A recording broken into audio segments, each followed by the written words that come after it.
ही पत्रकारिता चालवताना काय त्यांची तारेवरची कसरत होती तर त्याच्यामध्ये आणखीन बोजा त्यांच्यावरती न पाडता आपण साखर उद्योगाचे जे प्रश्न आहेत. आता आमचे मित्र मदन काकडे या ठिकाणी दिसल्यामुळे मला हा विषय सुचला बरं का. साखर धंद्याच्या विषयी सुद्धा प्रश्न आपण राज्य पातळीवर देश पातळीवर मांडत असताना आता ते समाधानी नाहीत की FRP त्या ठिकाणी जाहीर केली आणि 100 रुपये FRP मध्ये वाढवले. आम्ही सुद्धा शेतकऱ्यांचे प्रतिनिधी म्हणून या ठिकाणी आपण सर्वजण त्या ठिकाणी काम करत असताना निश्चितपणे FRP मध्ये भरघोस वाढ ही केली पाहिजे. आता निश्चित वाढ केली पाहिजे या ठिकाणी बसलेले सर्वांनाच ती इच्छा आहे, कारण आपण शेतकऱ्यांची मुलं आहे.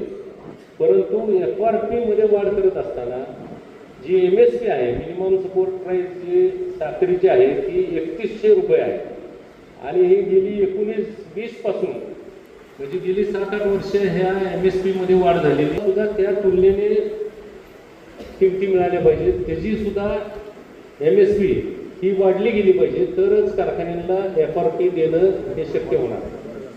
गेल्या वर्षीची जो काय सीझन झाला गेल्या वर्षीचा तर त्या वर्षीचा जो 3500-3500 जो सातारा, सांगली, कोल्हापूर या ठिकाणच्या कारखान्यांनी जो आपला FRPचा दर दिलेला आहे, तिकडे रिकव्हरी चांगली असल्यामुळं त्यांची FRP सुद्धा जास्त आहे. त्यामुळे 3500-3500 जे दर त्यांनी जाहीर केले ते FRPचे किंवा FRPपेक्षा 5-25 रुपये अधिकचे दर त्यांनी जाहीर केले असते. पण आज ते FRPला सुद्धा तोट्यात गेलेले आहेत अशी परिस्थिती आणि येणारा हंगाम तो तर आणखी भयानक अशी परिस्थिती. आता सुटणाऱ्या ऊसाची सोमेश्वर कारखान्याची 3469 रुपये ही FRP आणि MSP आहे 3100. म्हणजे हे सूत्र आणि हे गणित कसं जमवायचं हा मोठा प्रश्न आता कारखानदारांच्या समोर आहे.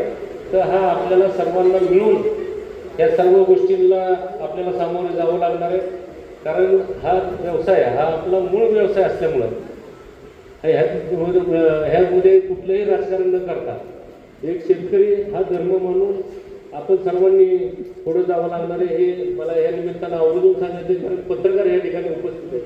पत्रकारांचा आवाज सुद्धा राज्यामध्ये आणि देशापर्यंत पोहोचू शकतो अशा पद्धतीचं त्या ठिकाणी एक संकट जे साखर उद्योगावरती येऊ पाहतंय त्याच्यामधून निश्चितपणानं आपल्याला आणि त्याच्यामध्ये काय केंद्र सरकारची धोरणं असतील, एक्सपोर्ट थांबवलं त्याच्यामुळं आता साखरेचे दर हे कमी खाली यायला लागलेले, त्याच्यामध्ये सुद्धा स्थिरता नाही.